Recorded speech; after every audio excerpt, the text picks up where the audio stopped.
Pilyen nyo iti Pilipinas, basiti sweldo ng inabagas. Pilyen nyo iti Pilipinas, basiti sweldo dakkel ti kaltas. Pilyen nyo iti Pilipinas, basiti sweldo dakkel istandar. Mataas na.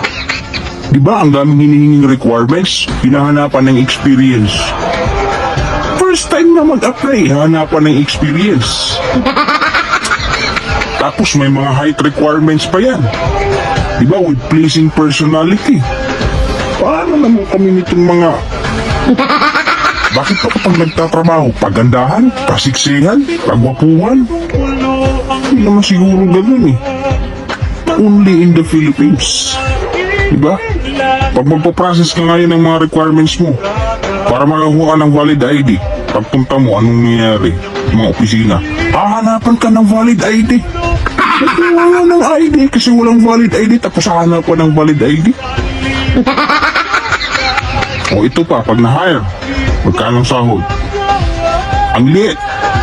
Diba?